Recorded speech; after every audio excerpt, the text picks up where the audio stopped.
The air stings your cheeks before the sun even rises.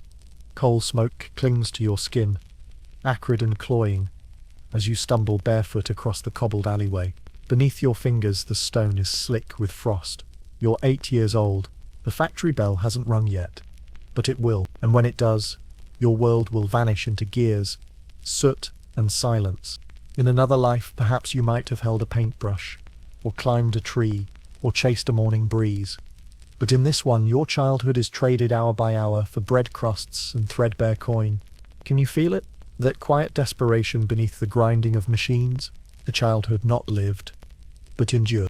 If this story stirs your heart or haunts your sleep, tell me, could your hands have endured the weight of that world? Share your thoughts, and remember to subscribe for more. The frost arrived quietly, though not in the fields where the trees once sang in spring, but in the alleys where footsteps had long since lost their sound. It crept beneath the lintels of sagging roofs, slipped between the boards of soot-stained walls, and curled itself around your spine as you slept, thin-limbed and blanketless. Outside, the sky had not yet decided on morning, and yet the world was already stirring, not with the grace of dawn, but with the steel-knuckled grip of industry. In a room not much wider than your reach, you wake on a bed of damp straw. The cold doesn't bite, it weighs. You feel it pressing on your ribs, stealing into your throat as you breathe. Beside you, a younger brother sleeps curled like a paper scrap, his lips blue, his hand resting on your forearm. You do not wake him. Not yet. First comes the bell. Its sound arrives not as a note, but a verdict. Deep, iron, endless.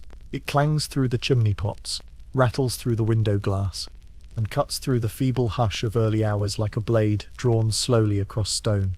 The bell never lies. It tells you the day has begun, even when the sun hasn't. If this story stirs something forgotten or fragile within you, share it. Let others know that silence too carries echoes. Would you have heard the bell, or tried to sleep through it? You sit up slowly. The mattress exhales dust as you rise, joints stiff, feet swollen from the day before. The wooden floor beneath you is slick with the dew of breath and cold.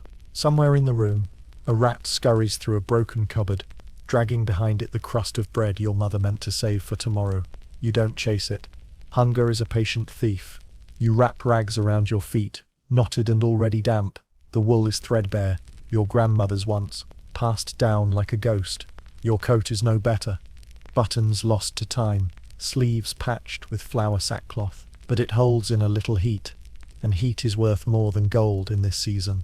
A basin stands near the door, its water frozen at the rim.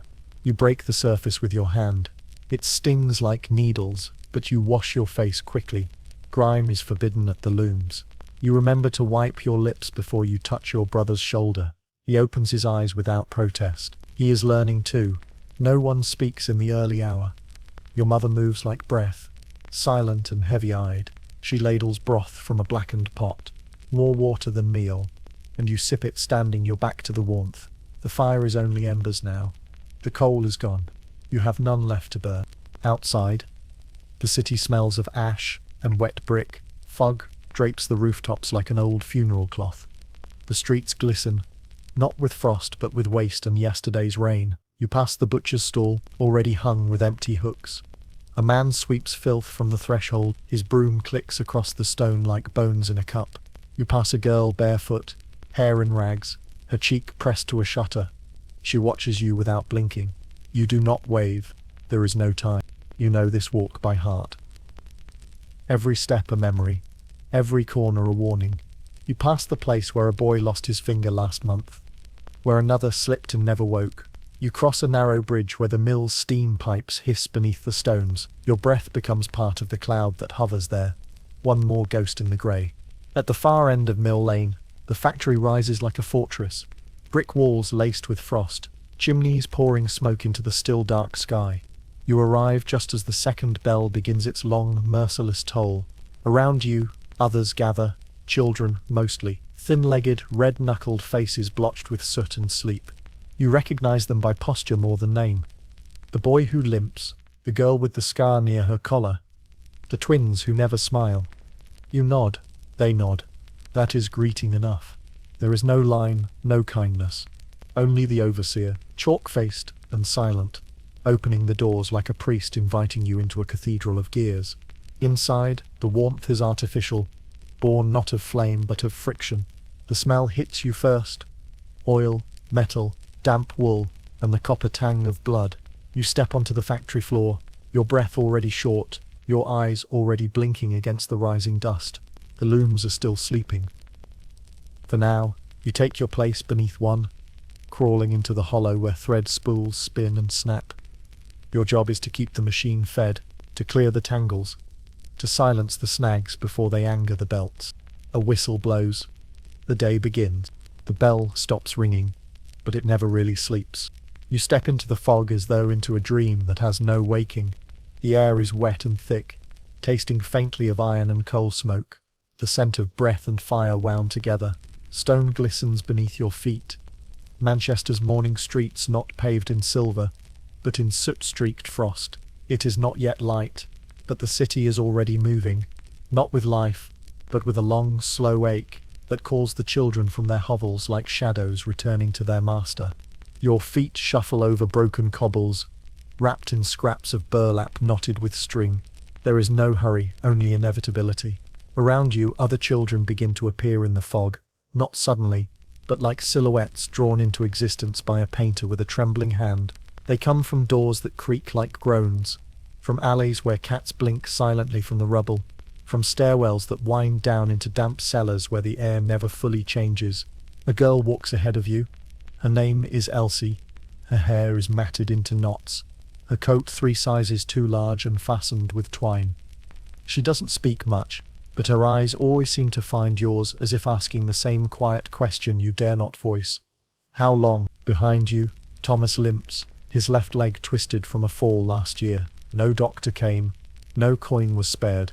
He walks now like a marionette whose strings have frayed. Mary is farther back, silent as always. She holds the hem of her dress in one hand, and a doll's head in the other. The rest of the doll was lost weeks ago, swallowed perhaps by the river, or a careless boot. No one remembers. Mary hasn't spoken since her brother vanished beneath the loom. It happened without warning, they said. A scream, a thud, a silence. The machine didn't even stop. You turn a corner, and the city yawns open before you. The buildings here are taller, their bricks blackened with years of smoke and misery. Windows blink with yellow firelight. Laundry, grey and stiff, hangs like surrender flags between buildings. Above, the chimneys exhale without pause. You can't remember what a clean sky looks like, only that your mother once spoke of it, describing it with a softness in her voice you've never heard since. Boots click ahead of you, wooden clogs behind. Costs scatter through the mist, like birds startled from a tree. The sound of children walking is not joyous. It is the sound of duty, of bodies learning to move without choice. Somewhere, a dog barks and is answered by nothing. You pass a bakery, its windows fogged and warm. The smell of fresh loaves seeps through the cracks. A boy in front of you slows, leans toward the scent. The overseer's shadow appears instantly from a doorway, his cane tapping the stone like a warning. The boy moves on. No one speaks. Hunger must not be seen. A woman with a basket crosses your path. Her eyes are hard. She does not look at you. Children are everywhere, and still invisible. In the eyes of the grown, you are not the future. You are the cost of now. You reach a narrow bridge above the canal. Beneath, the water is black and still, broken only by the slow turning of the mill's water wheel. The sound is rhythmic, almost hypnotic, a creaking groan, a splash, a silence, then again, over and over, like breath in a dying chest. Beyond the bridge, the factory grows larger in the gloom. Red brick walls rise like cliffs, their windows narrow and barred. Smoke coils from the chimney and wraps itself around the spire of the distant church. Even the sky seems bowed by it. Elsie turns to you. Her voice is soft, as though borrowed from another world. "Do you remember berries?" she asks. You blink. The question startles something in you. "From the hedgerows," she says. "Before we came here, my mother used to let me pick them." Stained my hands red like ink. You nod, though you do not remember the taste, only the colour. "My father carried me once through a field," she adds. "Said I was lighter than the bread we couldn't afford." She laughs, though it isn't laughter. It's breath shaped like a memory. You pass the final alley and find the gathering spot, the space just outside the mill's tall iron gates. Dozens of children already stand in lines that aren't lines, just instincts. Some cough into sleeves, others stare at the ground, a few have closed their eyes, as if holding on to the last thread of sleep. Mary sits on the stone step, her doll's head cradled in her lap. She hums something tuneless, barely audible beneath the whistle of the wind. Your stomach curls. Not from fear, fear is too grand a word, but from the slow tightening that comes when you know what the next 12 hours will ask of you, and what little of yourself you'll have left to offer. The fog begins to lift, not by light, but by labor. You feel it, the day beginning not with sunrise, but with command. A door creaks open. A man in a waistcoat steps out. He holds a ring of keys that jingle like a song you'd rather forget. The bell rings once. Just one. Enough. The gates open, and you and Elsie and Thomas and Mary, children without childhood, walk forward again. The doors yawn open, and you are swallowed whole. Inside the mill, the world transforms. The silence of the morning, soft and damp as a woolen shawl, is torn to pieces the moment your boots cross the threshold. The air erupts into chaos, not the chaos of shouting or wildness, but of machines awakening from slumber, all teeth and tendon and smoke-wrapped breath. The noise is not sound. It is a storm of iron, a grinding, pounding, shrieking tide that drowns thought, silences memory, and buries every word you might have spoken. Gears churn with manic hunger, belts snap taut and spin in furious rhythm. Steam hisses from iron lungs.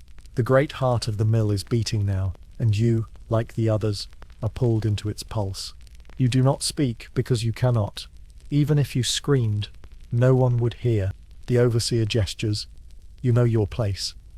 Each child has a hollow to crawl into, a space beneath the monstrous Jenny, low as a coffin, where threads collect and danger waits in silence.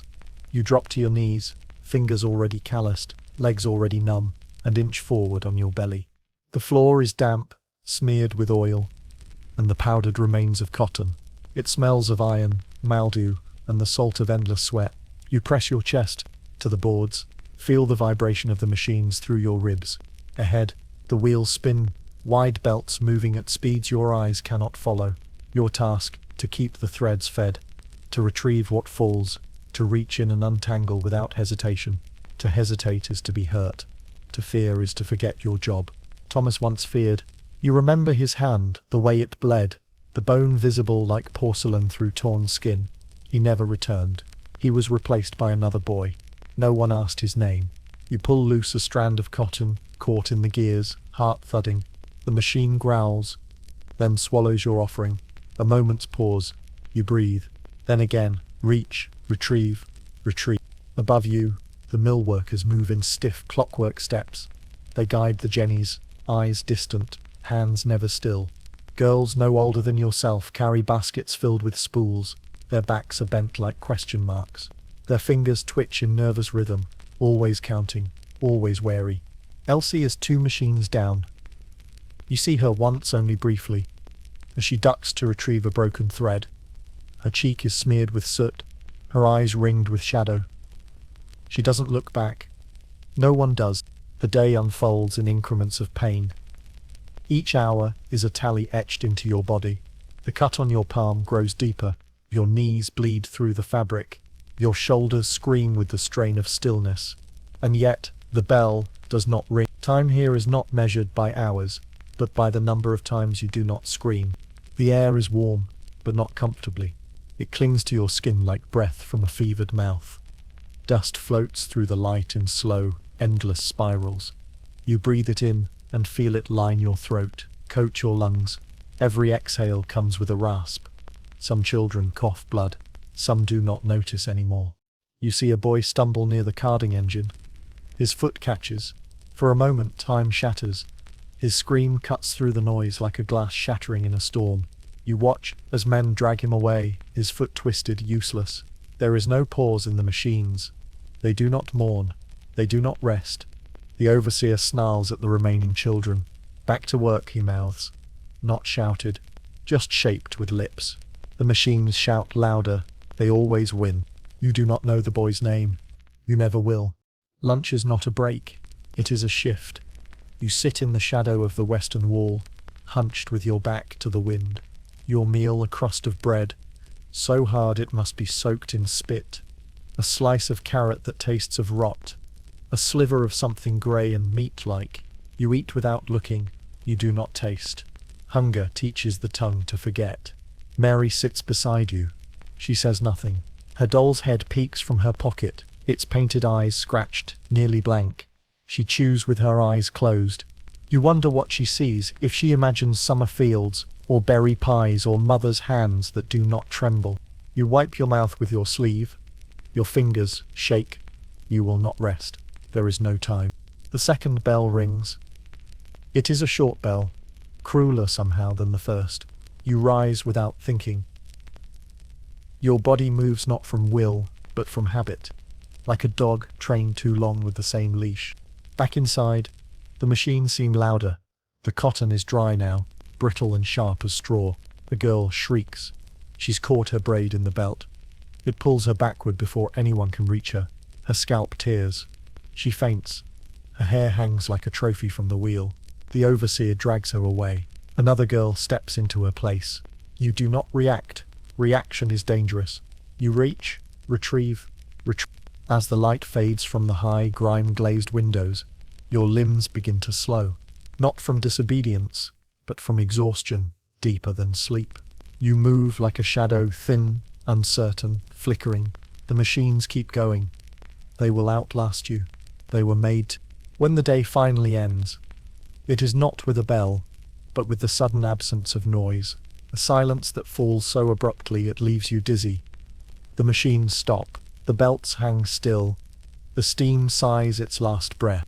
You crawl backward from your place, legs numb, arms scraped. You blink at the oil lamps, their glow too soft after the endless howl of gears. The overseer marks your name on a ledger. He does not look at you. You are not late. You are not injured. You are still useful.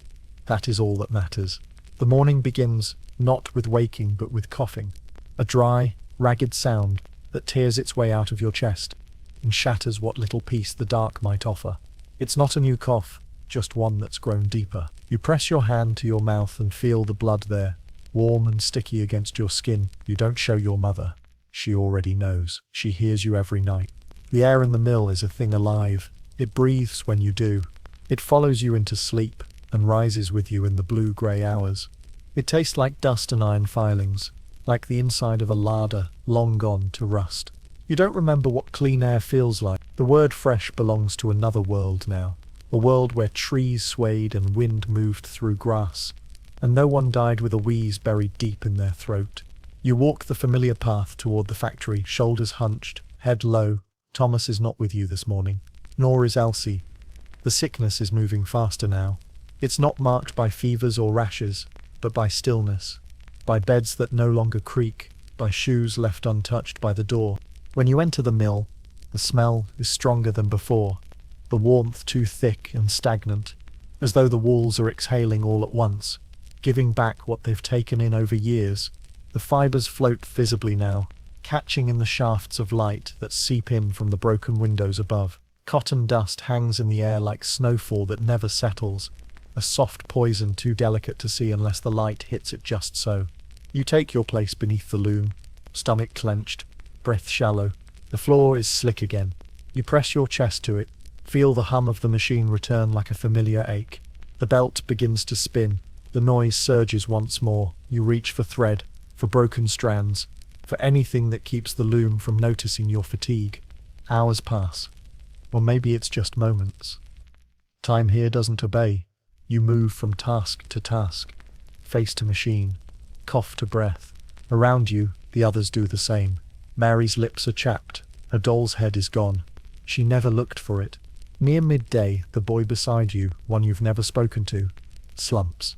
His arms tremble, then fall. He leans forward, forehead resting against the wooden beam. You watch. He doesn't move. The overseer passes. He nudges the boy with his boot. No reaction. He nudges harder. Nothing. Then, with a grunt, he drags the boy backward by the collar of his shirt. The boy's head lolls. His feet don't lift. His breath, if it remains, makes no sound. The overseer doesn't shout. He doesn't scold. He simply walks away, leaves the door swinging open, and calls for another. You don't ask what happened. You know, a girl, older than you, takes the boy's place. She glances at the oil stain he left behind, then kneels beside it without hesitation. Her hands are smaller than yours, but they move faster, as if she's been doing this her entire life. She probably has. You return to your work. The rhythm saves you. It keeps you from thinking. You reach, retrieve, retreat. At lunch, there is no appetite. Your bread has turned stiff, curled at the corners like old paper. You chew until your jaw aches, then swallow without tasting. A girl from another line offers you half an apple. It's not red anymore, but soft with spots and bruised from the cold. You hesitate. She places it in your lap and says nothing. Then she returns to her bench and stares at the floor. You press the apple to your lips. The taste is sweet, shockingly so. It clings to your teeth, to your tongue, to the back of your throat. For a moment, you forget the machines. You forget the boy. You remember a summer once, a real one. Maybe it wasn't yours. Maybe it was someone else's memory, slipped into your hands by accident. You remember sunlight on bark, the buzz of bees, grass that clung to your ankles. You remember laughter, your own. Then the second bell rings. The afternoon is heavier than the morning. Your chest feels tighter. Each breath is a struggle, your ribs straining like branches in a storm. You cover your mouth with your sleeve, but it makes no difference. The dust gets in. It always gets in. The girl beside you coughs twice, then 3 times. She presses her fingers to her lips. They come away red. No one stops working. The machines demand obedience. They do not wait for lungs to fail or eyes to sting. They do not grieve. The hours blur again. You lose count of how many threads you fix, how many cuts reopen on your hands, how many times the overseer glares down at you and moves on. When the shift finally ends, you cannot stand right away. Your back is locked in a crouch. You unfold slowly, carefully, like paper that has been folded too long. Your knees crack. Your breath rasps. You wipe your mouth with the back of your hand and stare at the faint smear of blood there. Not much, just enough to remind you. You walk home with your head down. The street is slick with melted frost. Gaslight flickers in the distance. Behind you, the mill still groans. It will continue all night. Your mother opens the door. Her face is grey with worry, her eyes rimmed with sleeplessness. She doesn't speak, just sets a bowl of broth in front of you and waits. You eat slowly. Every swallow feels like sand.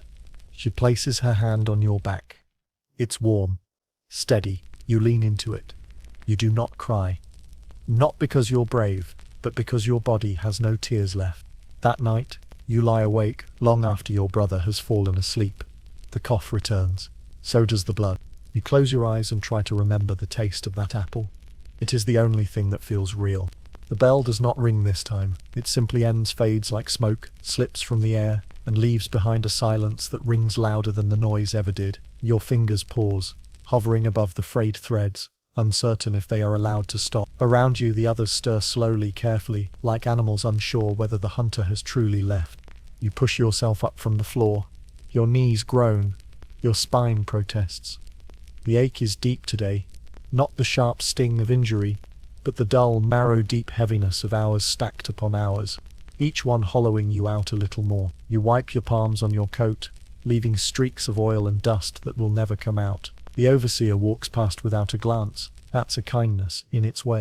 You step into the corridor, blinking against the light. Not sunlight, there's none left, but the thin yellow flicker of gas lamps, strung along the ceiling like tired stars. The air here is cold again. Your body was too warm inside the mill, stewing in sweat and cotton lint. Now the cold bites through your damp clothes, makes your skin prickle and shiver, but you welcome it. It feels like waking. Outside, the street is quiet. A low mist hangs along the cobbles, catching the lamplight in ghostly halos. Your breath puffs in front of you, soft and pale. You tug your coat tighter. The cloth is stiff with grime, its edges curling like dried leaves. You wish it were wool, but wool is for people who don't sleep in corners. Home is 8 streets away, maybe 10. You've walked it so many times, the route lives in your feet. You pass the same shuttered windows, The same brick walls slick with damp, the same butcher's shop with empty hooks still swinging from the morning wind. The puddle glints beneath a broken pipe. You skirt around it, avoiding the sheen of oil that floats across its surface like bruised light. Other children walk nearby, but no one speaks. The silence after the mill is sacred. Voices feel too loud, words too sharp. You let your thoughts wander instead, slow and quiet. At the fifth corner you pass the church, the one with the steeple that leans slightly to the left. Its bells haven't rung in years. The doors are boarded, but sometimes you think you hear music when you walk by. Not hymns, just humming. Maybe your mother hummed it once. Maybe you dreamed it. Your house appears from the fog like a memory. The front step sags in the middle, and the door always sticks. You push it open with your shoulder. The wood groans. Inside, the fire is low, flickering with the last of the coal. It smells of ash and wet cloth. Your mother is at the table, her back curved, her hands wrapped around a chipped bowl. She looks up, her face unreadable. Then she nods. That too is a greeting. You sit by the hearth. The floor is hard beneath you. Your legs throb. You remove your boots, peel off the rags, and stretch your toes toward the warmth. The sensation is sharp, painful, even, but it means you can still feel them. That's something. Your brother is already asleep. He lies curled on the mattress, one arm tucked beneath his chin, his breath wheezing slightly. You watch the rise and fall of his chest, the way his eyelids twitch. You wonder what he dreams about. You hope it's not the mill. Your mother hands you a cup of broth. It's thin, barely more than water, but hot. You sip slowly. The warmth spreads through your chest, your throat, your fingers. For a moment, the ache softens. Not much, but enough. She sits beside you. Her hands are raw, fingers split at the joints. She rubs them together without thinking, as if trying to coax life back into them. You want to say something, anything, but the words feel heavy. Instead, you lean your head against her shoulder. She hums, quietly, a tune without a name. It winds around the room like a thread pulled from an old tapestry. It doesn't heal, but it holds. Later, you lie down beside your brother. The blanket is thin and damp at the edges, but you curl beneath it anyway. The fire has burned low. Shadows move along the walls, soft and slow. You hear a dog bark somewhere far off, then the creak of a cartwheel rolling over wet stone. You close your eyes. Sleep does not come easily. It never does. The machines are gone, but their rhythm lives in you. You feel the pull of belts, the hiss of steam, the tension of thread caught just beyond reach. You hear the bell, even when it's silent. Your breath catches. Your chest rattles. You turn onto your side and open your eyes again. The darkness is thick, but you are not alone. Your mother is still there. She's watching the fire, what little remains of it. The orange glow paints her face in gold and ash. You can't see her eyes, but you know they are open. She doesn't look away. She knows you're awake. She hums again. You listen. You drift. And for a few hours, maybe only 2, maybe less, the bell is gone. The snow begins as ash, fine, weightless, and slow, drifting through the morning like dust from a forgotten page. You feel it on your eyelashes before you see it. Soft and cold and almost gentle. A strange kindness, this snow. A silence that does not sting. It falls on your shoulders, gathers in the folds of your coat, clings to your sleeves like moths that refuse to leave. Your mother stands at the doorway, scarf wrapped tight around her face.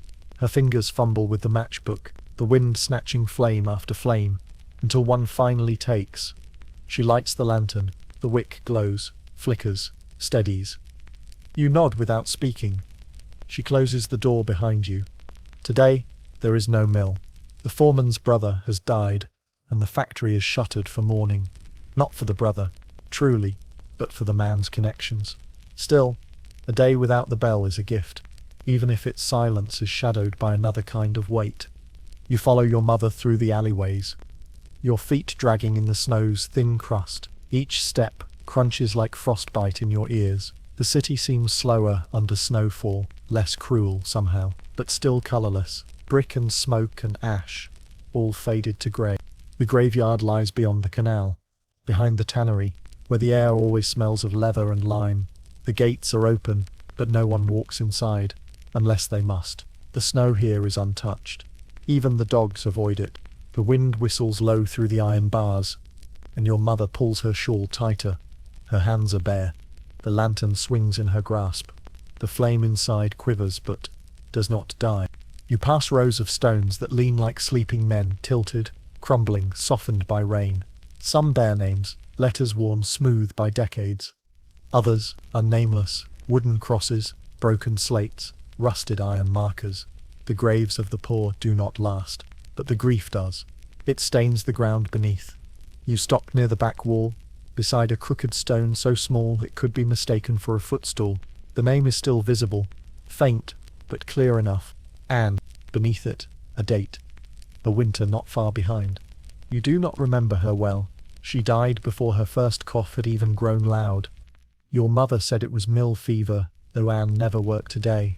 The air was enough. The walls too damp, the blanket too thin. You remember her laughter once. A strange sound in such a place, high, bright and fleeting, like birds startled from a rooftop. Your mother kneels. The snow gathers on her shoulders. Melting into the threads of her shawl, she sets the lantern on the ground. The glass is already fogged from her breath. She removes a candle from her pocket, short, wrapped in paper, and presses it into the frozen earth with shaking hands.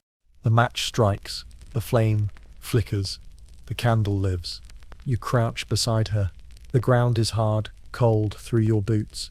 You stare at the stone. You think of Anne, of her fingers, tiny as buttonholes, of the way your mother held her, wrapped in a sheet, no thicker than gauze. You think of that silence, how the crying stopped one morning, and the house felt too large. The wind sighs through the trees, bare and brittle as old bones. The candle holds. Your mother hums, a different song today, one you don't know. She closes her eyes, her lips move, no sound, just motion. A prayer, maybe, or a memory. You look around. You are not alone. Other candles flicker among the graves. Other shadows kneel. Mothers, sisters, small boys holding flowers made of paper. One child sets down a toy, a wooden horse missing a leg, and kisses the air. This place is not empty. It breathes with sorrow. You reach into your coat and pull free a scrap of cloth, once part of Anne's shawl. Your mother gave it to you last year, said it was for remembering. You've kept it in your coat pocket ever since, tucked deep and close to your chest. Now, you place it on the stone, weighed down with a small rock. The snow begins again, heavier now. It hushes everything. Footsteps, sighs, grief. The cemetery becomes a field of white, dotted with flickers of orange light. The living and the lost, gathered quietly in the frost. You stand. Your mother rises beside you, brushing snow from her skirt. Her eyes are red, but her voice is steady. She was warm, she says. For a while. You nod. You walk back the way you came, lantern swinging, footsteps already filling with snow. The sky above is pale, almost white. The world is still. The wind has gone. At home, the fire is waiting. Barely more than embers now, but enough. Your brother is awake, tracing circles on the window with his finger. He turns when you enter. You say nothing, just sit beside him. He presses his shoulder to yours. Your mother sets the lantern by the hearth. The candle stub now sits on the mantelpiece, its wick blackened, its wax still warm. Later, when the sky darkens and the house fills with shadows, she lights it again. One candle. For Anne. For all of them. The frost returns with a vengeance. It doesn't creep, this time, it claims. It pours through the cracked windows at night, seeps beneath door frames, rises from the floorboards like breath from the earth. You feel it in your bones before you even wake. Not a chill, but a pressure. A tightening in your chest that tells you morning has arrived and that the world will not make it easier. Your blanket has frozen at the corners. You peel it from your legs like parchment from old glue. Beneath it, your skin is red and raw, marked with white patches that sting when touched. You press your hands to your feet, try to coax some warmth into them. They're stiff as boards. Your fingers barely bend. You flex them slowly, they resist. Beside you, your brother whimpers in his sleep. You pull the blanket back over him. His face is pale, eyelashes rimmed in frost. He breathes through his mouth now, his nose too clogged to do its work. You kiss his forehead. It tastes like iron. The fire in the hearth is nothing now but memory. The coals have turned grey. There's no more wood, and your mother says the coalman won't give credit until spring. You tried burning cloth once. Old scraps, a broken chair leg, but it gave off more smoke than heat. The house filled with coughing. The walls still smell of it. You shuffle toward the fire, wrap your hands around the last warm brick. Your mother places it there each night, wrapped in an old apron. A small kindness. A gesture. You lift it carefully and hold it to your chest. The heat is fading, but it's enough to remember what warmth felt like. She pours water into a tin cup.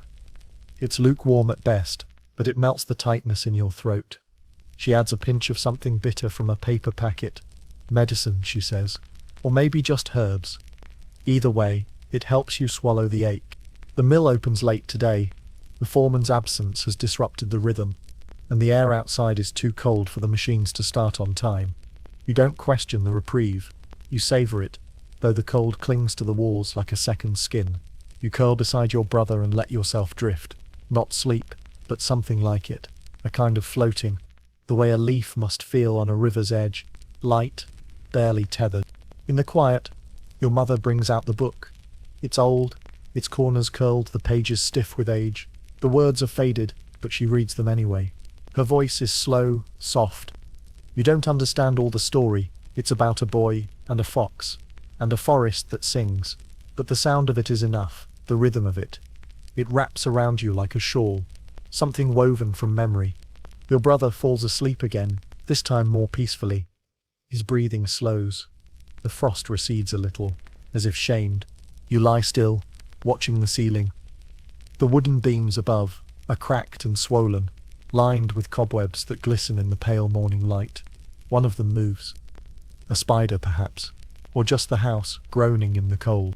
Outside, the city groans too. A cart creaks past the alleyway, wheels crunching over snow. A dog barks once, then stops. Somewhere nearby, someone shouts a name. No one answers.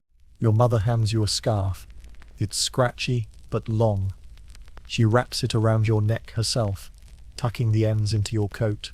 You've worn it before, but today, her hands linger a moment longer on your shoulders. A pause. A prayer. You step outside and feel the wind hit your face like a slap. It slices through your clothes with ease, finds every seam and gap. Your breath comes out as steam. You walk quickly, not to get there faster, but to stay warm enough to keep going. The streets are glazed in ice. Your boots slip twice. You catch yourself. Others are not so lucky. A boy slides and falls near the bakery. No one helps him up. He rises slowly, one hand pressed to his knee, eyes hollow. He doesn't cry, just limps on. You reach the bridge and pause. The river beneath is frozen now, or close to it. The water moves, barely, beneath a skin of glass. Trash is trapped within. Rags, bones, bits of coal. It looks like the world itself has stopped breathing. At the mill, the gates are closed. The children gather in clusters, stamping feet, blowing on fingers. No one laughs. Laughter would shatter in this air. You spot Mary near the wall, her cheeks red, her lips cracked. She clutches her hands to her chest. She looks up, sees you, then looks away. The doll's head is gone now. You wonder if she buried it. A man emerges from the side door and speaks a single word. In. The doors creak open. The warmth inside is sudden, shocking, almost unbearable. It smells of oil and sweat and hot metal. The dust is already in the air, hanging in the shafts of light like smoke from a slow fire. The machines begin their chorus. Your body moves without thinking. You take your place. You work. You breathe the dust again. The warmth becomes a prison. At midday, a girl slips on the cotton streaked floor and hits her head. Blood pools briefly, then is wiped away. No one stops the machine. No one speaks. The dust thickens. Your throat burns. But in your pocket, you still have the piece of cloth from Anne's shawl. You press it to your lips. You remember the sound of your mother's voice reading stories by the fire. You remember warmth, not around you, but beneath your skin. And you endure. It begins with a look, not a word, not a gesture, just a glance that lingers a moment too long. The kind of look that asks without asking, that wonders if anyone else feels it too. It passes between two older boys near the loom belts, their faces streaked with lint and their eyes too quiet. You see it while crawling beneath the gears, your fingers searching for the snarl of thread that always finds its way back. One of the boys catches your gaze, only for a second, but it is enough. You know now, you are not the only one waiting. The rebellion doesn't come with banners or fire, it comes in pieces, in whispers traded like currency between breaths, between shifts, between the clanging of the jennies and the coughs of dust-stained mouths. You hear it first from Thomas, his voice hushed, cracked at the edges like something long buried and only just remembered. They say a man broke a machine, he mutters one day during lunch, as you sit behind the coal bins. The bread between you is frozen hard. You tap it against the wall to soften it. Snuck in after hours, smashed the frame with a hammer. They say he vanished after.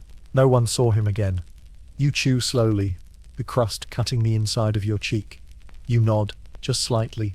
You don't ask why. You know why. In the days that follow, the whispers multiply. A woman refused to send her daughter to the night shift. A boy spit on the overseer's boots, and was never seen again. A loom caught fire, under strange circumstances, though the oil lamp was never touched.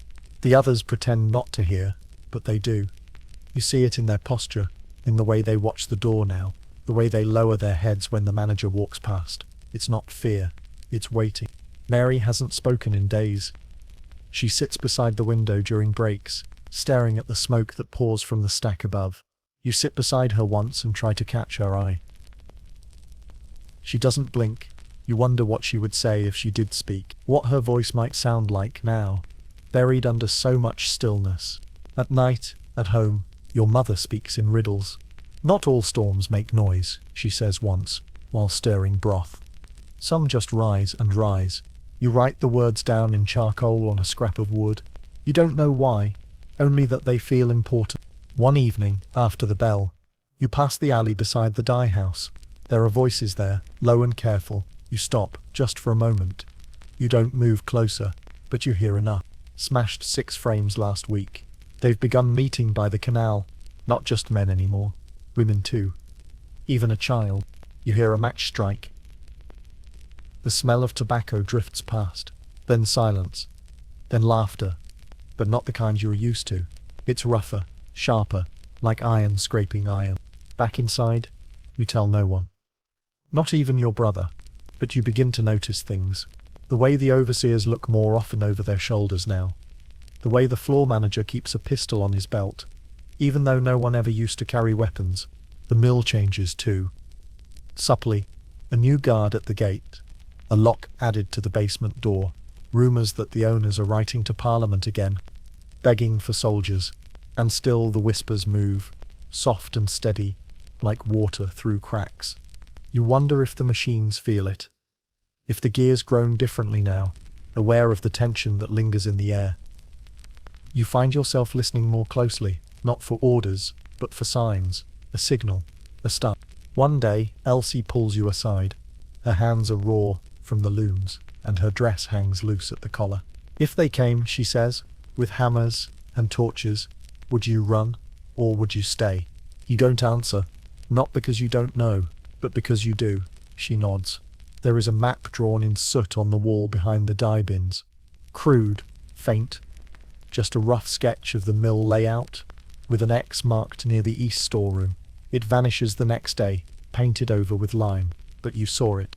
At lunch, the girl who once gave you the apple now limps, her foot wrapped in cloth. She says nothing, but someone saw her near the tool shed the night before. Even the younger ones notice. Your brother, barely more than a whisper himself, asks if the fire will come back. You say no. But you wonder. Your dreams shift. The bell still chimes in your sleep, but now it stops suddenly, cut off in mid-note. You dream of the mill quiet, its machines stilled, its windows broken wide to let in the wind. You dream of walking through the factory floor barefoot, untouched, the dust settled and the air clean. One evening your mother does not scold when you return late. She simply looks at your face, then back to the fire. They tried once before, she says. When I was young, men with cloth tied over their mouths. They burned the master's carriage in the square. They were caught, of course. But something cracked that day. Something never healed. You sit beside her. She doesn't offer more. Outside, snow begins to fall again. Not as gentle this time. Heavy flakes, falling fast. The kind that blinds the city in hours. The kind that muffles scream. You lie awake that night, listening for footsteps. Not from fear, from anticipation. Your brother sleeps soundly beside you. The candle on the mantel flickers low. The shadows stretch and shiver. And somewhere beyond the fog, you know someone is planning. Not war, not yet. Just the first breath of a storm. The first thing you remember is the silence.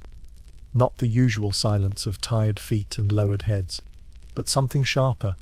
A silence that cuts, that holds its breath.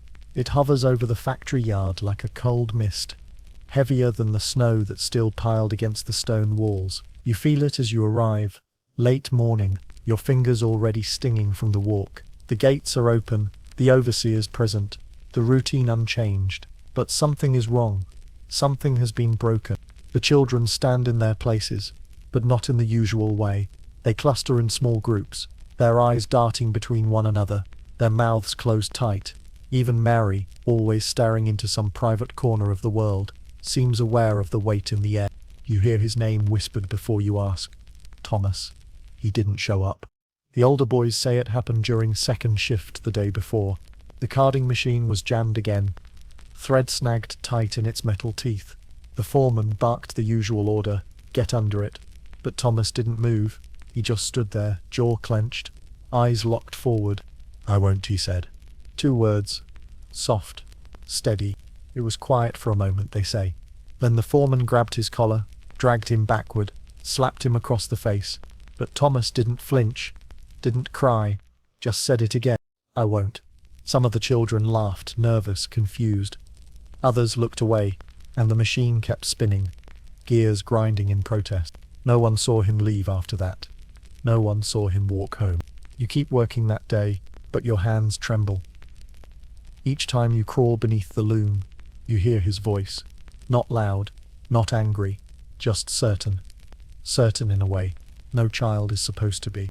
At lunch, Elsie sits beside you. Her braid is frozen at the ends, and her cheeks are raw from the wind. She chews a carrot slowly, then says, they say he ran. You look at her, packed what little he had. Took off before dawn, toward the moorland. They think he's hiding out by the quarry.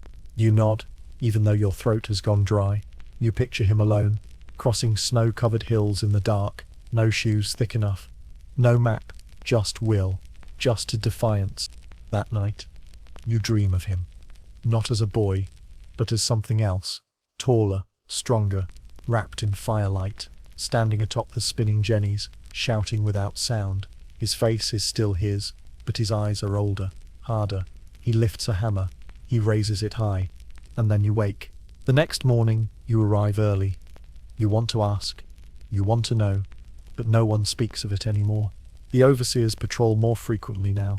One walks with a whip tucked under his coat, another with a pistol holstered at his hip. The other children have gone quiet again. But something is different.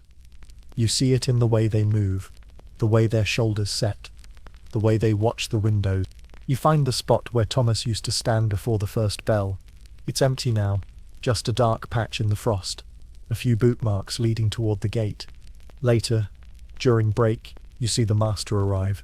He rarely comes, but today he walks through the yard with 2 men in fine coats, all of them talking in tight, angry circles. One of them holds a rolled sheet of paper. A notice, maybe, or a warrant. You wonder if they'll send someone after him. That evening, your mother reads aloud from a newspaper scrap she's kept hidden in the flour tin. Her voice is low, almost a whisper. Another frame broken in Nottingham. A group of boys caught near the canal with tools. Officials believe. She stops. Her eyes flick to your face. Then she folds the paper and returns it to its place. You don't need to hear the rest. After your brother has gone to sleep, you sit by the window and stare into the dark. Snow falls again, heavy this time, each flake catching in the lamplight like ash. You wonder where Thomas is now. If he found shelter. If someone gave him bread. if the cold got to him before the masters did. But in your mind, he is still standing tall. You remember that first time you saw him bend beneath the loom. How his back curled. How his breath came fast. You remember when he stopped flinching at the sound of the belt.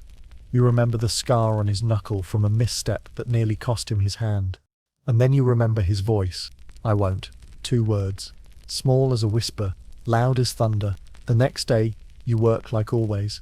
But when the foreman tells you to move faster, you hesitate for a breath. Just a breath. You don't say it. Not yet. But you think it, and somehow, that's enough. You begin with your name. Just that. 4 letters, scratched into a strip of brown wrapping paper, the kind used for packing thread spools or lining the bottom of crates. You borrow a stub of charcoal from your mother's hearth, press it hard to the paper, and form each letter slowly, carefully, like shaping something holy. The letters are crooked. The last one leans too far left, but it's yours, and for the first time in your short, soot-drenched life, something belongs to you, not to the overseer, not to the mill, not to the dust or the cough that follows you like a second shadow. It starts quietly, in the flickering hush after supper, your brother asleep, your mother near the window, mending a coat. You sit at the table, knees tucked up, candlelight soft on your fingers. A neighbor's boy, Samuel, with a lopsided grin and a limp from a dropped crate, has begun teaching you letters in secret. You learn them from his sister who learned them from the house where she used to serve. The lessons are not grand. A chalkboard nailed to the underside of a crate, bits of newspaper clipped and hoarded, a single ink-stained primer borrowed from the shelf of a school no child like you ever entered. You learn slowly, clumsily, but you learn. Words come next. Not the ones you say aloud in the mill. Yes, sir. Sorry. More thread. But real words. Words like cold, hunger, hope. Words like no. Words that make your throat tighten, because they've been waiting inside you for so long, and you didn't know. You begin to write them down. First in fragments, then in sentences, then in letters. You don't know who they're for. Dear Anne, one begins. You remember her face only in pieces. A laugh, a cradle, a cloth wrapped too loosely in winter. You write as if she might answer. I miss your hands, you write. I miss someone knowing my name when I come through the door. Another letter begins, to the boy who said no. You never write Thomas, but it's him. They still whisper about you. I think you were right. I think they're afraid now. You write to the mill too. I hate the way you smell, you scrawl. I hate the noise. I hate how you pretend not to notice when someone disappears. Your mother catches you once. She doesn't scold. She looks down at the paper, then at your face, and simply says, don't lose them. You fold the letters into a square and hide them under a loose board by the hearth, beside the burnt matchbooks and the button your brother swallowed last spring. You don't know what compels you to write each night. It doesn't change the morning. The bell still rings. The gears still hunger. But somehow, having written it down makes it easier to rise. Like carving your name into the wood of a shipwreck before slipping beneath the waves. Like proof that you were here, that you felt. One evening, Samuel gives you a scrap of newsprint. Read it, he says, tapping the headline. It takes you time. The letters blur. The ink is smudged. But you manage. Factory bill discussed in Commons. You don't know who Commons is, but the idea of anyone talking about factories without shouting feels strange, like thunder without rain. You write about it that night. What would it mean, you ask, if the bell didn't ring tomorrow? Would we still wake up? Would the sky fall? You don't show anyone the letter, until the day you do. It happens without plan. Just impulse. You leave it on the bench beside your workstation, folded, no name on it, just words inside. When you return from your break, it's gone. You panic at first, look over your shoulder all afternoon. Expect to be called to the office. Expect the cane, or worse, but nothing comes. That night, tucked beneath your blanket, you find another slip of paper. Not yours. A different hand. Fewer words. Write more, please. You feel something loosen in your chest. Something you didn't know was wound tight, so you do. You write about the snow, about Mary's silence, about the way the overseer's hands shake when he lights his pipe, about a dream where the machines rusted solid, vines wrapping around the gears until they cracked. You write a letter that ends with "I miss my own face. I can't remember it when I close my eyes." You cry after that one. Not loud, just enough to sting. You fold the page, press it flat, and slip it into the floorboard. The next morning, the bell rings late. You lie still for 5 full breaths before rising. The frost is heavy on the inside of the window, crystals branching like spider legs. Your mother hands you a coat that smells of damp wool. You wrap it around your shoulders. You step into the cold. Your pocket is full of words, unsent, unspoken, but real. You see her before you hear her, a shape at the far end of the yard, framed in white fog and chimney smoke, her figure too neat for this place. She doesn't belong, not in the way soot belongs to stone, or how hunger belongs to morning. Her coat is clean, her boots are polished, her face, even from a distance, glows with something the rest of the world seems to have forgotten: ease. The overseer walks beside her, puffed up like a butcher before a feast. His hand gestures toward the mill as he speaks, his voice too smooth, too proud. You can't hear him over the clatter of the looms, but you can see the way her eyes flick, her lips pressed into something between a smile and sorrow. The bell has not rung yet. You're standing with Mary, waiting for the line to form. Your fingers are stiff. Your feet ache. You've coughed twice this morning already, and the taste in your mouth is metallic. But now, all of that fades. All eyes are on her. She approaches. Slowly, carefully. Children part like smoke in the wind. Her coat brushes against sleeves still damp from melted snow. Her gloves are white. You think of lace curtains, of windows no one boards shut. She kneels in front of a girl, no older than 6, and hands her something. A shape. Small, rectangular. A book. The girl stares at it, confused, then takes it in both hands like it might break if held too tightly.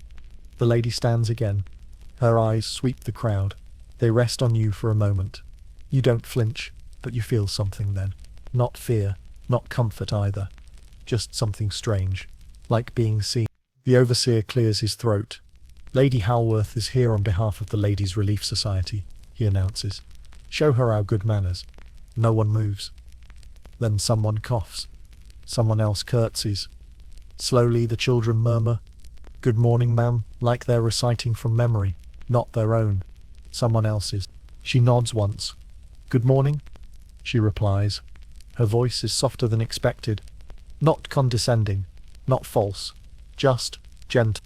She begins handing out more books, one by one, each one wrapped in waxed cloth, tied with a faded ribbon. Most of the children don't know what to do. A few say thank you. Most just nod, eyes wide. When she reaches you, she pauses. Her gaze lingers on your coat, on your boots, on the mark across your cheek from where the shuttle caught you last week. "This one," she says, holding out a small volume, "is about a boy who wanted to fly. You don't reach for it at first." She waits, then, slowly, you take it. The ribbon is damp. The corner's worn, but it is yours now. She says nothing more, just walks on. By midday, she's gone. The yard empties. The bell rings. The machines roar. But something feels different. You tuck the book beneath your shirt, close to your chest. The press of it is strange, thick, awkward, but warm. It warms you in a way the hearth no longer can. During break, you pull it out behind the bins. The cover is blue, a small tear down the spine. Inside, the words tilt slightly to one side, like they're baying. You can't read all of them, but you try. That night, you show it to Mary. She sits beside you by the window, her legs drawn up, chin on her knees. You open the book slowly, carefully, and begin to read aloud. The words stumble out at first, then they come more easily, like stones rolled smooth in a river. It's a story about a boy who builds wings from paper and string. Everyone tells him no, that it's impossible, that boys like him were born to crawl. But still he climbs the hill, still he jumps. Mary doesn't speak, but her eyes stay open, and when you stop reading she reaches out. Her fingers touch the page, not a word, just touch. You keep the book hidden, you know better than to leave it in the open. The overseer would take it, or worse, burn it. In the days that follow, you return to it again and again. A paragraph here, a single sentence during meals. You trace the shapes of the letters with your thumb, whisper them under your breath. They become prayer, almost. A liturgy not of church, but of escape. One afternoon, a fight breaks out on the factory floor. A boy shoves another. Both are dragged away. The air turns sharp. The machines don't stop. You do not move. You press the book to your chest and count backwards from 20. You picture the boy in the story. Arms outstretched. The sky before him wide and waiting. Elsie asks you once, "What's in it?" You hand her the book. Let her hold it for a breath. She doesn't open it. Just smiles faintly and hands it back. "You'll tell me later," she said. And you will. For now, though, it's just yours. Not food, not coin, but freedom. In ink and thread, and borrowed ribbon. Freedom wrapped in pages, passed hand to hand in a place that devours voices. A story inside a story, a reason to keep going. It begins with smoke, thin, curling, unfamiliar. Not the usual breath of machines or the smoulder of damp coal, but something sharper, more urgent. You smell it before you see it. A sting at the back of your throat. A taste that doesn't belong. The machines are still running when it starts. The jennies clatter in their rhythmic violence. The belts snap overhead. The wheels grind in their endless hunger. You're beneath one, hands deep in fluff and oil, when someone screams. Not a warning. Not a cry of pain. Just your name. You crawl backward, banging your head on the crossbeam. Mary is standing near the wall, eyes wide, hand pointing toward the far corner of the room. At first all you see is light, dancing, flickering, but not from the sun. Then the smell thickens, grows legs, moves through the mill like a living thing. Fire. The word slams into your chest like a kick. You've never seen it up close before. Only remnants, blackened bricks. Stories whispered in ash. But now it is here, unfolding in flame across a pile of cotton waste beneath the carding engine. The machines don't stop.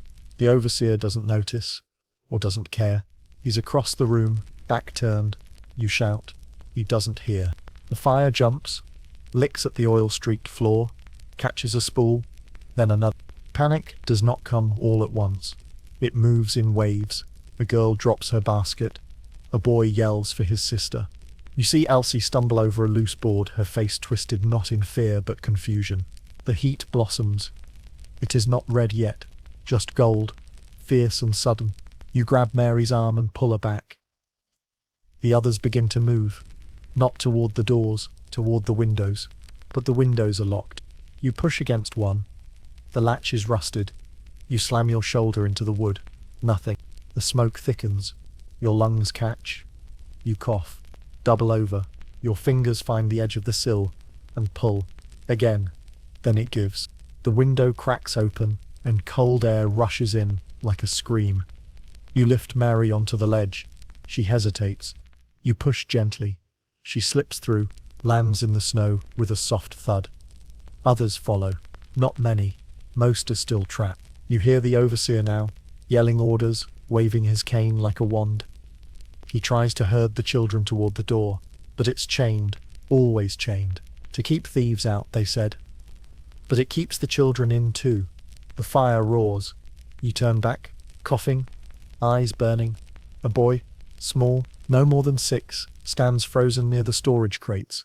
He's holding a rag doll, his face smeared with soot. No one sees him. You run to him. He doesn't move. You lift him in both arms. He's lighter than you expect, like lifting rags. You turn toward the window, but the smoke is too thick now. You can't see it. You stumble, fall, rise again. The heat claws at your back, tears at your skin like claws, and then a hand, rough, pulling. Elsie. She's found the second window. She breaks the glass with a boot heel. Shards fall like stars. You climb through first, dragging the boy behind you. He coughs once. Still alive. Then Elsie follows. Her dress catches for a moment, then tears. She lands hard in the snow, rolls, groans. The cold is brutal, but it saves you. You crawl a few feet from the building. Others are there. Mary, 3 girls you barely know, one of the twins. Some are crying, most are silent. Watch. The fire eats through the upper beams. The windows blaze orange. Smoke billows from the roof. No bells ring. No hoses arrive. You count heads. Too few. Someone whispers that the master isn't even in town.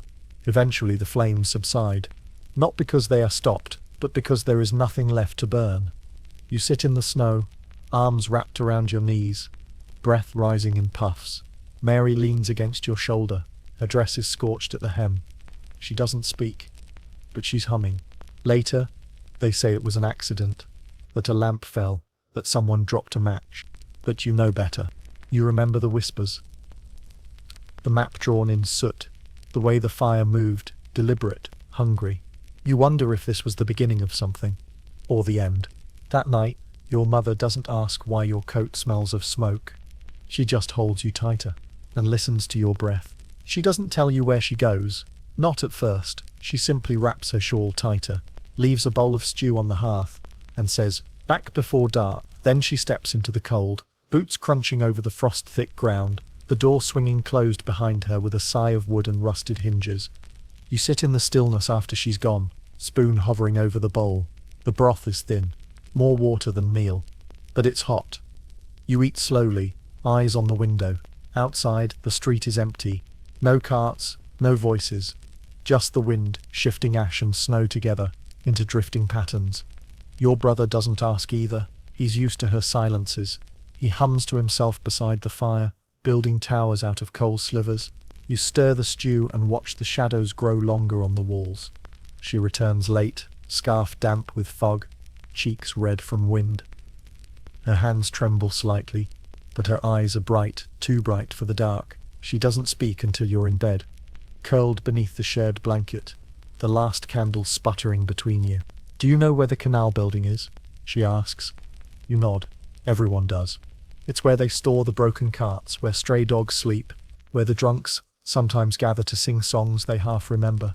They meet there, she says softly. At night, some of the mothers, a few older boys, people from the weaver's quarter. You shift beneath the blanket. Why? She's quiet for a moment. Then, because they're tired of waiting for someone else to save their children. You blink. The candle gives one last flicker, then dies. The next time she goes, you follow. You stay far behind, your steps careful in the snow. She doesn't turn around, doesn't need to. The canal path is dark, lined with broken lamps. The moon hangs low over the rooftops, caught in a tangle of chimney smoke. You reach the warehouse and crouch near the edge of a collapsed wall. Inside, the glow of lanterns casts long, dancing shadows. You see her there, standing not at the front, not at the back, but near the center. Around her, others huddle close, their coats patched, their breath visible in the cold. A woman with white hair speaks. Her voice is rough, but firm. She holds a pamphlet in one hand, waves it like a banner. They say laws are coming, she says. They say they'll protect the children. Laughter follows, not mocking, just bitter. Another woman steps forward. What good is a law no one enforces? She asks. We need inspectors. Eyes. We need names in ink. Your mother speaks next. Her voice low, measured. They don't listen to our words, she says, but they'll read them. A pause. Then murmurs of agreement. She holds up something small, a folded page, its edges worn. Your breath catches. It's one of your letters. The one that began, "I miss my own face." She reads from it. Her voice does not shake. The room falls quiet. Even the lantern seems to lean closer. By the end, a few are crying. One man wipes his eyes with the back of a glove. Another says, "A child wrote that." Your mother nods. And they are not the only one. That night, she walks home with her shoulders straighter. The stars have come out, and the frost crunches louder beneath her feet. She doesn't know you're there, trailing her in the dark, but somehow, you think she does. In the days that follow, the mill feels different. Not better, not safer, but altered. The overseer watches more closely. The foreman locks the door sooner. Yet the fear seems less sharp, less cutting. More letters appear, on benches, in baskets, folded inside caps. One reads, "My sister works the night shift. She is 9. Another, "We haven't had meat in 6 weeks. My mother gives hers to the baby." A third, "Sometimes I dream I still have fingernails." Your mother collects them quietly, stores them in a tin beneath the hearth. Some nights, she stays up writing. Other nights, she simply sits, Hands still, gaze on the fire. She begins to speak in public, not loudly, not angrily, but steadily. At the market, outside church, in the square, when the watchmen aren't listening. We have to speak before they stop our voices altogether, she said. Some call her reckless, others call her foolish. But a few, just a few, call her brave. You don't call her anything. You just watch and listen. One evening, she places a hand on your shoulder and says, "When you write, don't write to be heard. Write to be remembered." You nod. That night, you pen a new letter. You don't sign your name, you just write. My mother is not loud, but she is strong. She carries the weight of silence. And still, you leave it by the gate. And somewhere in the city, in a room filled with flickering lanterns and frostbitten hands, someone reads it aloud. It happens quickly without warning, as most things do in a world where time is not measured in hours, but in harm. You return home one evening to find the floorboards lifted, the letters gone, the tin is overturned. The cloth scrap that once wrapped your words like a secret has been tossed aside. You stare at the empty space beneath the hearth, stomach turning, limbs frozen. Your mother stands behind you, silent. Then she kneels, gathers the tin, brushes soot from its rim. She doesn't speak. You expect anger or sorrow, but her eyes hold something else. Purpose. The overseer came by, she says. He searched the house. You look at her, wide-eyed. Why? He heard whispers. Said someone's been writing, telling stories that don't belong in a factory. Your throat tightens. The air feels heavier now, the silence louder. You wait for her to ask why you didn't tell her, or to say it must stop. But instead, she opens her coat and pulls out a single folded page. One letter. The one that reads, "Sometimes I forget my voice, and then I find it again." Written in charcoal. "I saved this one," she says, and slips it into her apron. "We're going to use it." That night, she leaves the house again. You don't follow, not this time. Instead, you sit by the fire, turning the other letters over in your head like stones, smoothed by rain. You recall each one, how they felt in your hands, how the words stumbled at first, then stood. She returns after midnight. Her boots are soaked, her shawl dark with melting frost. Her eyes, though, blaze, not with anger, not even with hope, with certainty. "They'll print it," she whispers. "They've agreed." You blink. "Who?" "The editor of the Chronicle. He says people need to see the truth. He wants more letters, names, if we can spare them, or stories. Yours will be the first." Your breath catches. The idea of it, your words in print in ink on paper that others might touch. It feels unreal. It feels dangerous. "It's not safe," you say. "No," she agrees. But neither is silence. Over the next week, the house becomes something else. Still poor, still cold, but changed. A place where voices are gathered like kindling, where scraps of paper curl with wet ink, where charcoal smears the edges of everything. Others begin to send letters, passed beneath the door, or through coat sleeves on the street. One from a weaver's apprentice, detailing a hand crushed beneath a loom. Another from a girl who watched her sister die of fever and had no time to grieve before her shift resumed. You write more too. Not just about pain, but about waiting, about hunger that sings, about hands that never feel clean, about the dream you had of a mill that swallowed the sun. And then one day, the issue appears, folded neatly, printed in ink thick and black, the front page plain, no image, no warning, just your letter. It begins, "I am a child, but I know what silence tastes like. It tastes like soot and cold bread, and words never spoken." You read it twice, then 3 times. Your fingers tremble. The words are yours, but now they are no longer only yours. They have been loosed into the world. Let go. At the mill, someone has a copy. It passes from hand to hand in the narrow hall behind the spool room. No one says your name, but you see the way they look at you. Not with suspicion, with reverence. Mary touches your sleeve. She opens her hand. In it, a torn scrap of the paper, just the first sentence. She's kept it, folded like a prayer. The overseer walks past. His eyes skim over you. He doesn't speak. Later, the manager posts a notice near the gates. No reading materials permitted on factory grounds. The paper is nailed with rusted iron, crooked on the board. It flutters in the wind. But the damage is done. People are reading. People are asking. At home, your mother tucks the printed page into a tin box lined with linen. Someday, she says, when they ask what changed, we'll show them this.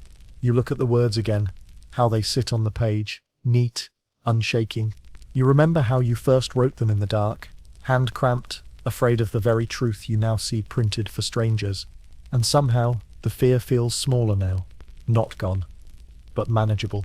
You add another line to the end of your next letter. We have no swords, just pens, just voices, just bread, and ink, and the will to be more than forgotten.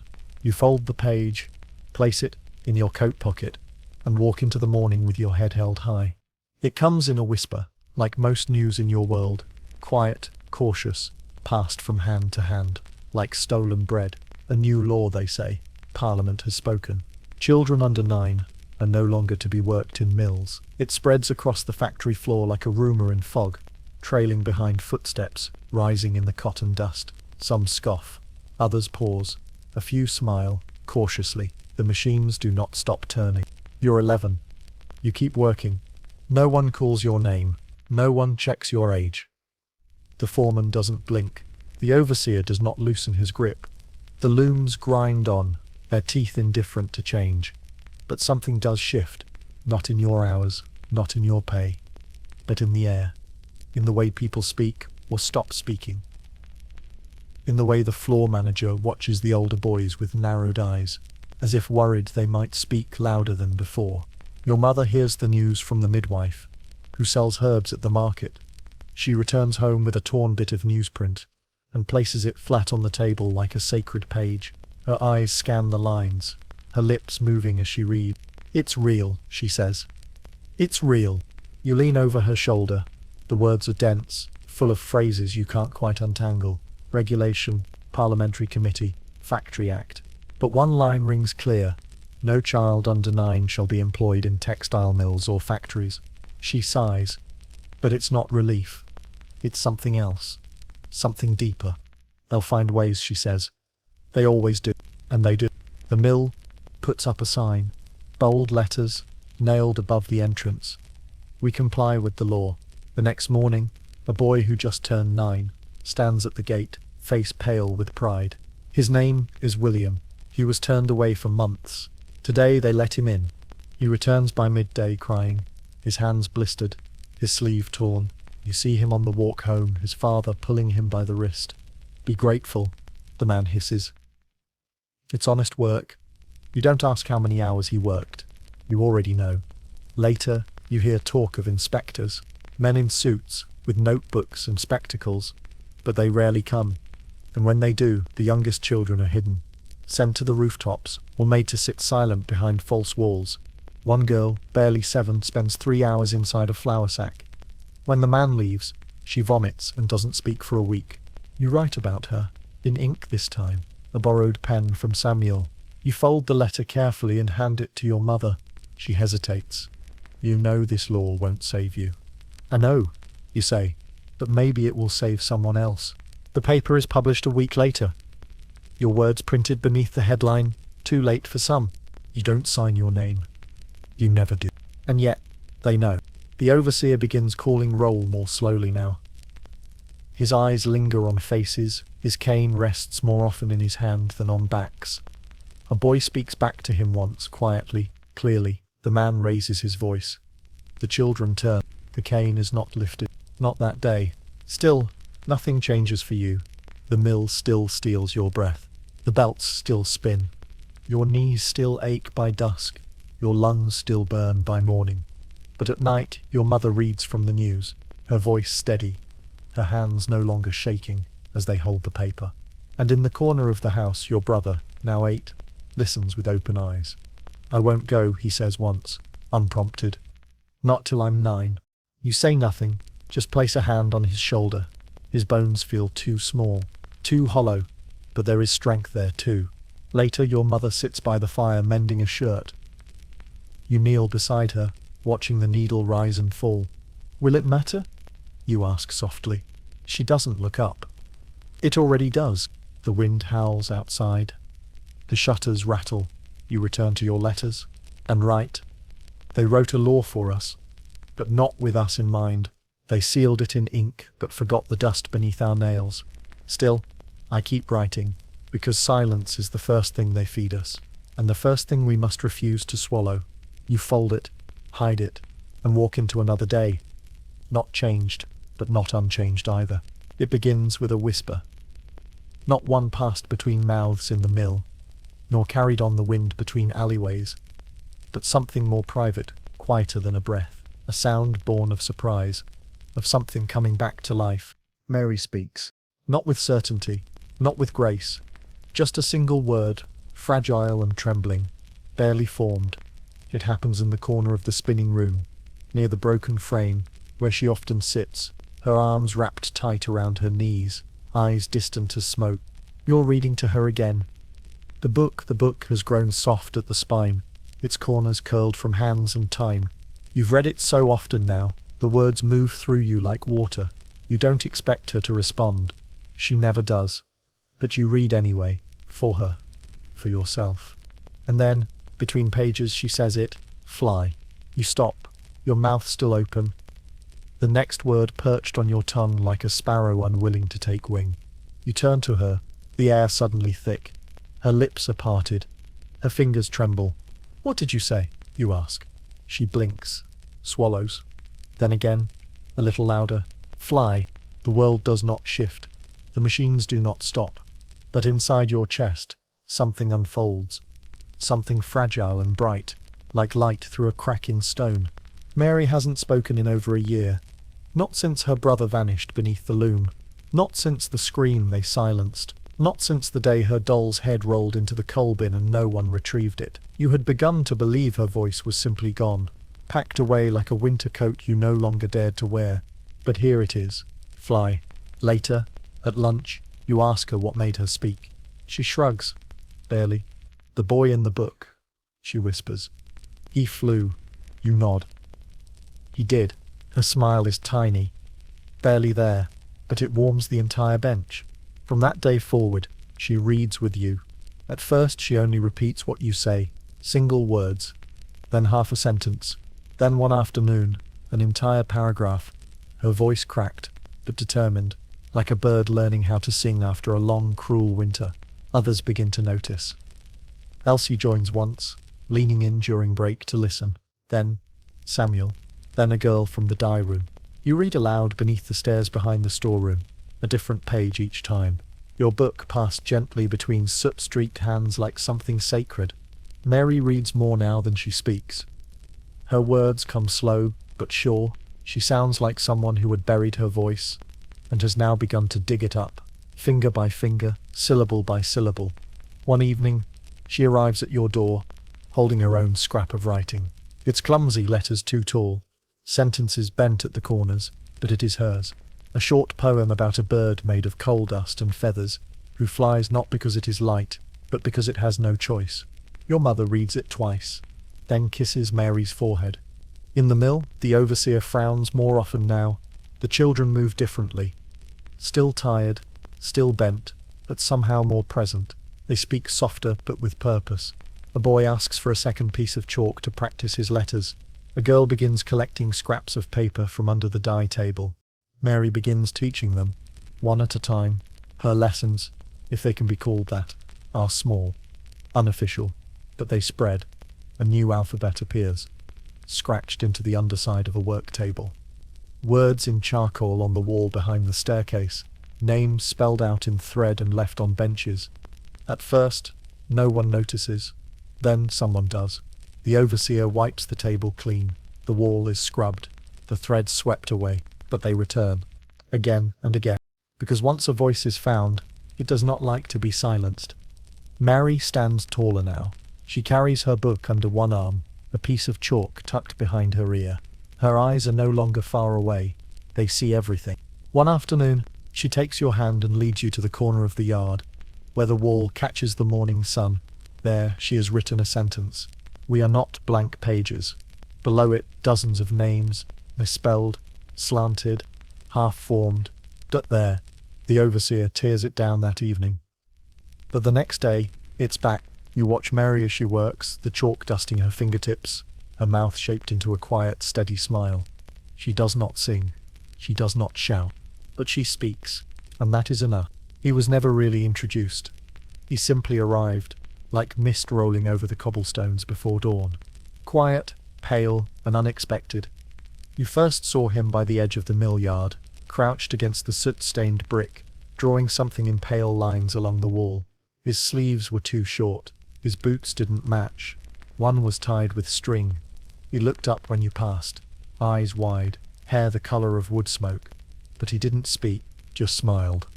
Then kept drawing. You didn't know his name? No one did. Not really.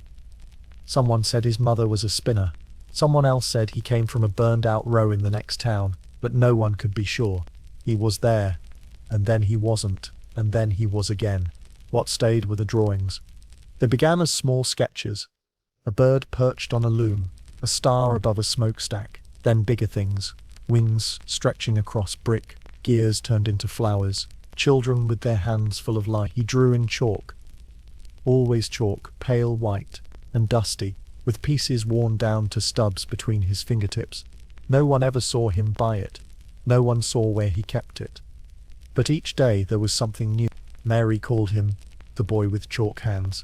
He never spoke, but you sometimes caught him humming a strange, tuneless sound, like wind moving through reeds. And though he said nothing, he listened. Always listening, watching. When someone fell on the factory floor, he was there helping them up. When a girl tore her apron, he mended it with a piece of twine. When your brother cried after dropping a loaf, the boy handed him half an apple from his coat. He drew faster when no one watched. You once hid behind the corner of the weaver's hall and saw him fill an entire wall in 10 minutes.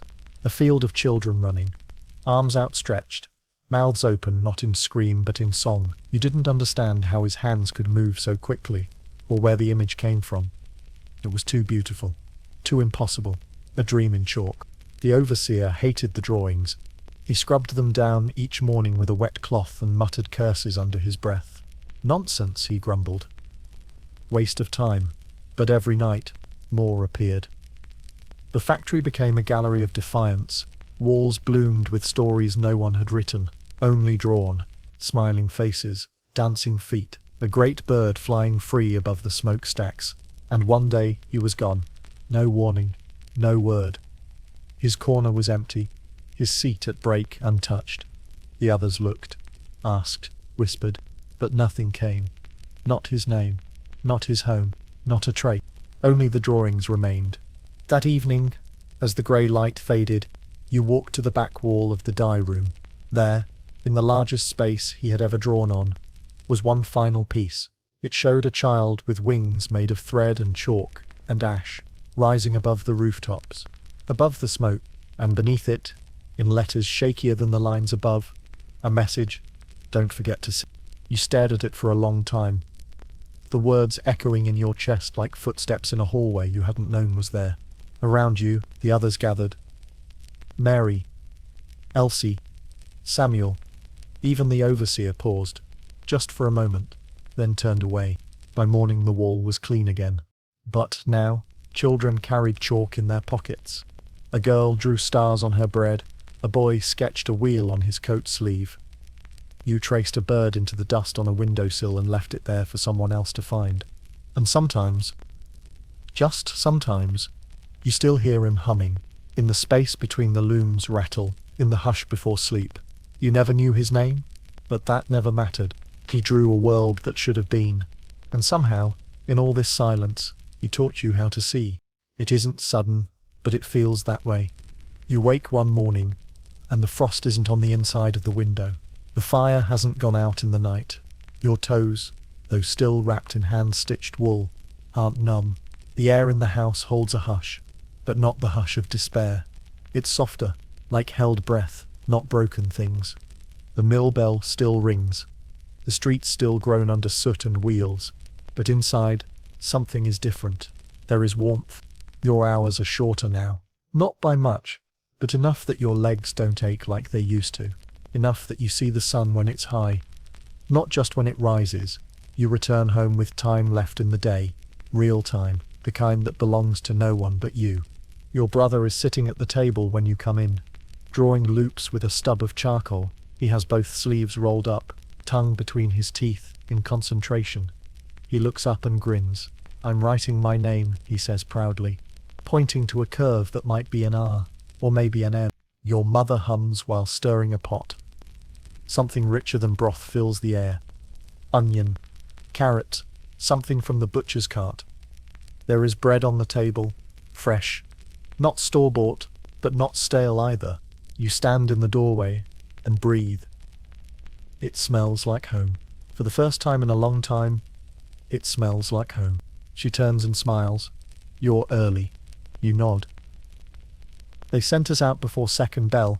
Something about hours." The foreman read from a sheet. "New orders? New rules. Maybe." She ladles stew into bowls. The spoons clink softly like lullabies. You eat slowly, savoring the warmth, as it spreads from your mouth to your belly, then outward to your hands. For once, you're full before the bowl is empty.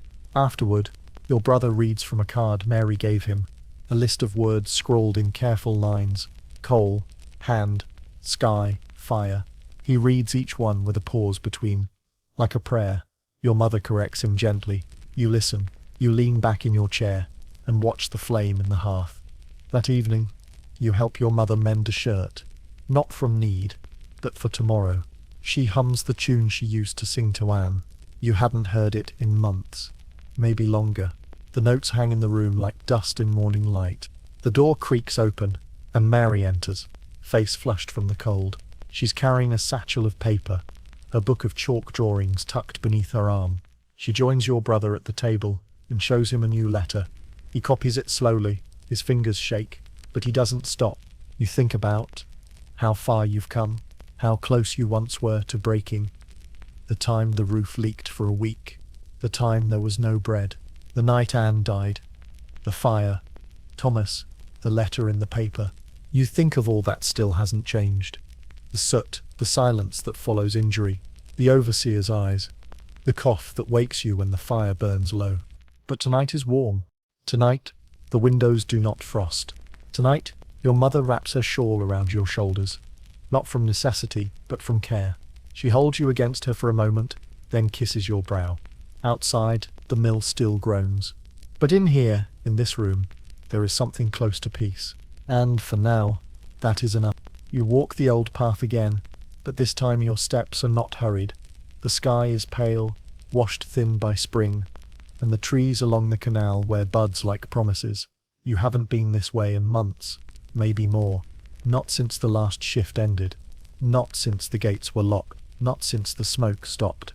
The mill stands empty now. The windows stare hollow across the street, and the great chimney, once coughing clouds into the lungs of the sky, sits quiet, blackened at its mouth. Grass pushes up through cracks in the cobblestone. Vines creep where iron used to scream. A bird nests in the crook of a bent drain pipe. You stop at the fence, rest your hand on the wood. It's splintered, soft with age. Beyond it, the yard still remembers. You can almost hear the footsteps, the shuffle of children's boots, the clatter of carts, the ring of the morning bell, echoes that live beneath the silence. You close your eyes, let them rise. Anne would have been 13 this year. You wonder what her voice might have sounded like, whether she'd have learned to write like Mary, or draw like the chalk boy, whether she would have walked beside you now, her hair tangled in wind, her eyes stubborn as frost. You step through the broken gate, grass muffles your feet. Each room is a husk now, stripped of motion. The frames that once held the spinning jennies lie rusted and curled. The floor, once slick with oil and sweat, is dry. You touch the wall where the bird was once drawn in chalk, gone now. But you remember every feather. You run your fingers across the faded brick, half expecting to feel wings. This place held you once, held your pain, your hunger, your silence, but also your voice, your letters, your first defiance. It was not just a mill, it was a crucible. You pass by the dye room and remember Samuel laughing, teeth stained red from stolen berries.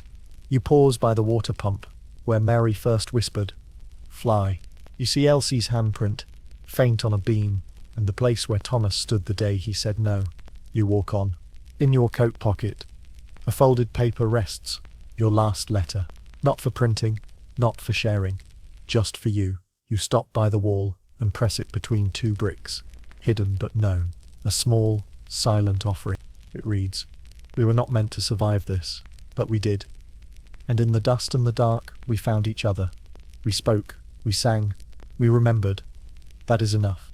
You sit on the ledge where you once waited for the fire bell to stop ringing. The wind picks up. A feather dances across the ground and lifts, carried upward toward the chimney, where it spins once and vanishes. You think of the girl who gave you an apple, of the boy who never came back, of the moment your mother read your words aloud. You think of a warm room, of bread, of books passed hand to hand. You do not cry, not because you don't want to, but because you already have. You rise, walk to the edge of the yard, and before you leave, you look back once more. The mill is only a building now, just bricks, just dust. But in your memory, it lives full of breath and motion, of fire and frost, of children who dared to speak, and in that memory, it cannot be destroyed. It is dusk when you light it, not because the room is dark, though the sun has dipped below the rooftops, but because there is a hush that asks for light, a quiet that welcomes flame. The candle is small, wrapped in wax that smells faintly of bees and earth. You strike the match, and it flares with a hiss, golden against the cool blue of evening. You shield it with your hand, then lower it to the wick. It catches a breath of light, a memory reborn. You place it on the windowsill, let its glow stretch across the room. Your brother is asleep in the cot beside the hearth, a book curled against his chest. The same book, worn now with love, its corners soft, its pages full of other hands and voices. He reads it aloud now, sometimes to your mother, sometimes to Mary, sometimes to himself. Mary visits twice a week. She brings children, teaches them letters. She draws on paper now, not just walls though. Every now and then a bit of chalk appears in her pocket, and her fingers twitch with longing. Your mother's hair has gone silver at the temples. She still speaks in low tones, still walks with quiet grace, but something has lifted in her shoulders, a burden let go. Some evenings, she hums to herself, while peeling onions, the same lullaby she once sang in shadow. You work fewer hours now, not in a mill, but in a workshop down by the river. They mend cloth there, patch uniforms for dockhands and porters. It's no paradise, but there are breaks, warm rooms, no children sent under gears. You write in the evenings, always have. The letters are different now, not pleas, but poems. Not screams, but songs. You write about cold mornings and ash-thick skies, about a girl who spoke in chalk, about a boy who vanished, about Anne, about you. You keep the letters in a box, wrapped in cloth, beneath your bed. One day, perhaps, your brother will read them, or his children, or theirs, and they will know. The candle flickers, its flame catching on a breath of wind through the pane. You press your palm to the sill, remembering another hand, your mother's, steadying yours when you first held the match. She showed you how to strike it, how to cradle the flame. You think of her lighting a candle in the snow, long ago, at a grave no longer marked. You remember the way the wax ran down her glove, the way her voice trembled on the last note of the lullaby. This flame is for her. This flame is for Anne. This flame is for every child who gave more than they had, whose hands were calloused before they were held, whose voices were stolen before they were heard. You close your eyes and whisper, "We are still here." The room is quiet, safe. The light pulls gently on the floor, tracing the outline of a worn rug, a stack of letters, a cradle in the corner. Outside, the wind moves through the alley, soft as sleep, and in this moment there is no bell. No scream, no fear, only light, only memory, only the last candle, burning slow and steady, in a world that finally, if only just begins to listen. As the last flame flickers in this long night of history, may it warm a corner of your own quiet hours. Thank you for walking this path with me. If this story stayed with you, consider subscribing and return when your heart needs a tale told in whispers. Could you have made it through such a winter? What part of this story stayed with you the most? Have you ever seen echoes of this past in today's world?